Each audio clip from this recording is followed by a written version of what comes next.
Hey there, everybody. Pete Pardo here from Sea of Tranquility. Welcome to another episode of What's Hot with Sea of Tranquility. That's right.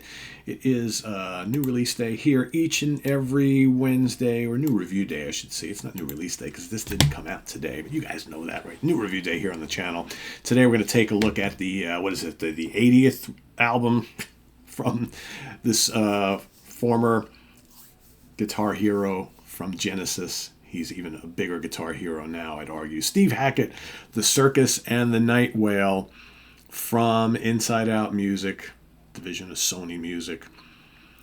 You know, at first I was like a little skeptical of the album cover, but it has grown on me because I think orcas, killer whales, are pretty majestic creatures, and it is still a little bizarre, but this is Steve Hackett, this is prog, right? So you kind of expect those sort of things. So this is the media book, this is, yeah. Okay, so it's got a nice hardback. Yeah, I know we always do that, right?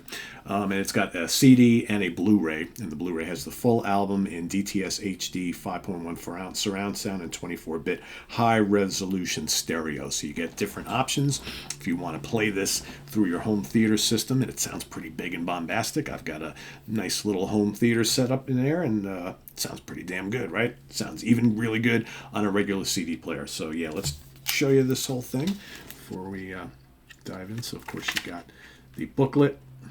There's a young Steve, right?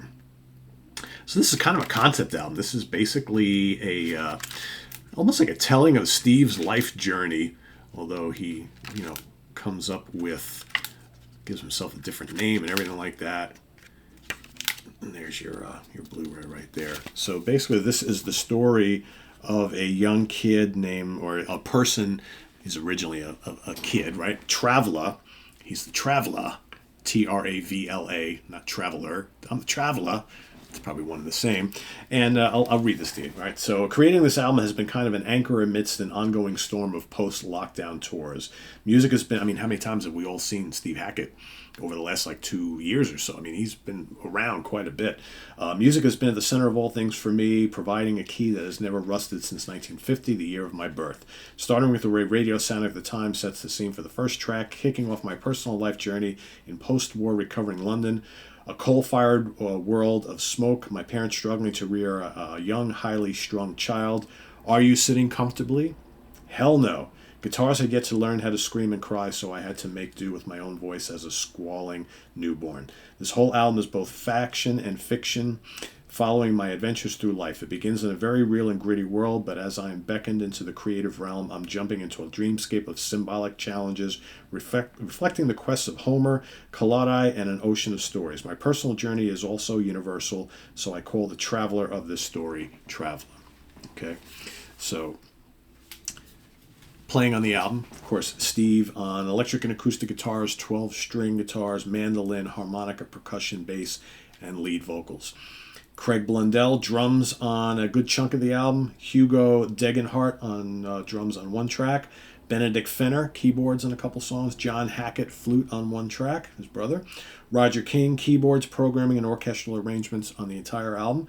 Amanda Lehman, vocals on about half a dozen tracks. Malik Mansurov, tar on one track. Jonas Reingold, bass on a good chunk of the album. Nad Sylvan, vocals and additional guitar on one track. Doesn't sing all that much on here, but he does sing a couple things. Rob Townsend, tenor sax and tin whistle. And Nick DiVirgilio, drums on one track. Okay. Mastered by Roger King at Siren Studios. Surround sound mixed by Roger King, also at Siren. So what we have on here are 13 songs. So many people I've talked to in recent weeks in anticipation of this album and the album being released is basically like any new Steve Hackett album is a reason to celebrate, but it's not much different than the album before it, and the album before it, and the album before it, and the album before it. And you know what? I would kind of agree on that because Steve Hackett albums have become somewhat predictable, but yet I will argue that as predictable as some of them might be, they're highly enjoyable. So, he's not giving, he's not doing a Tool album. He's not doing a Van Halen album. He's doing a Steve Hackett album. We know what Steve is going to bring us. He's just bringing us different flavors of what Steve does so well. And there's lots of light and shade on this album. It from the opening notes of People of the Smoke, it's like, okay, it's a Hackett album. And that's a good thing. And I will say, I know I've said this before, but I will say, Steve's guitar playing has just been, he's always been great. But man, his playing has gotten so much better over the last decade or so. I mean, there's some just jaw-dropping stuff on here. That like is kind of very cool and different and awesome as his guitar playing was back on those 70s Genesis albums. That doesn't even hold a candle to what he can do today. Doesn't even hold a candle. There's some absolutely breathtaking gymnastic stuff on here, especially electric playing. You know, we know that he's an amazing classical and acoustic player, but man, holy cow. Like the People of the Smoke and These Passing Clouds, which start off the album, man, he's just blistering on these. Just absolutely amazing stuff. There's some really good rockers on here. Some of the stuff is fairly heavy for Steve Hackett. Like the song Breakout is really good. White Dove, there's some crushing stuff on there. Get Me Out also rocks really well. And in between, you got these kind of proggy, little bits of jazzy sax and flute heading in. And some of the songs have kind of dreamy vocals. Other stuff is a little bit more aggressive. Ghost Moon and the Living Love is a lovely little track. I also like Into the Nightwhale, which is really cool. For me, you know, Circo Inferno also rocks really good. Just acrobatic guitar work on there. You know, the only thing that I generally speaking can say slightly on the negative side about Steve Hackett's solo albums is that I love Steve. He's not the greatest singer in the world. I think he has gotten better.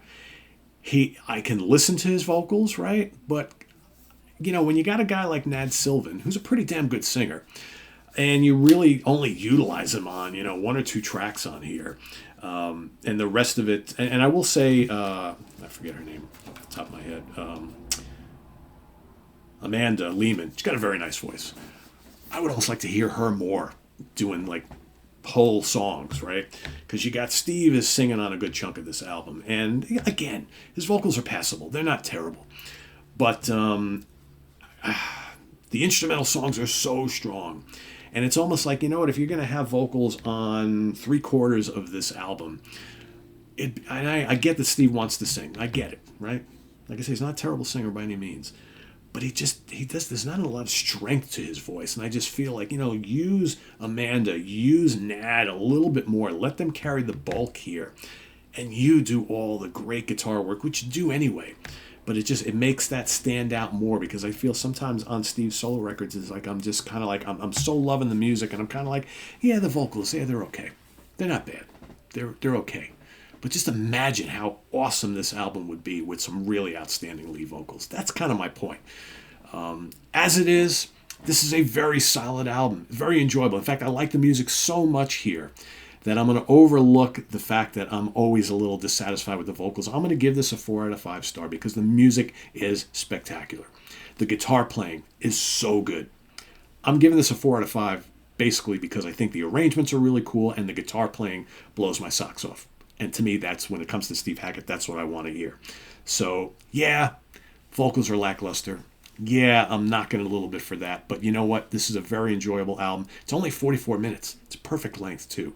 So, for folks asking, how much different is this than the album before and the album before and the album before and the album before? It's not all that much different stylistic-wise. It's very similar.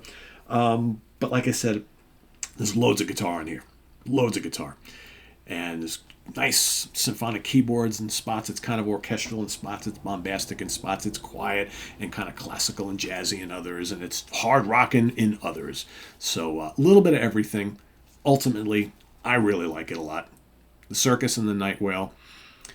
4 out of 5. You might think it's lower. You might think it's higher. That's totally up to you. But I'm giving the Legend some extra points for just knocking it out of the park, delivering some outstanding guitar playing on this album. Outstanding guitar playing on this album, and quite frankly, some songs that really, really do it for me. Right? So, yeah. Is there a little bit of filler? Yeah, sure there is, but that's okay. Steve Hackett, The Circus and the Nightwhale. Let us know what you think down in the comments below, as well as any other things you want to say about Steve Hackett, right? because he is a legend. Put it down in the comments below, and we'll see you next time here on the channel. Visit us on the web at www.seaoftranquility.org. We're on Facebook, we're on YouTube all together all the damn time. Please subscribe if you haven't already, and click on that notification bell so you get alert of all of our content as it posts. And please do hit the like button before you leave. Also down below, got the links to our Ko-Fi page for channel donations, our merch page, and our Cameo page. Thank you in advance for all your support there. We'll see you soon here with more stuff. I am Pete Pardo. Thanks for watching, everybody. Take care. Bye-bye.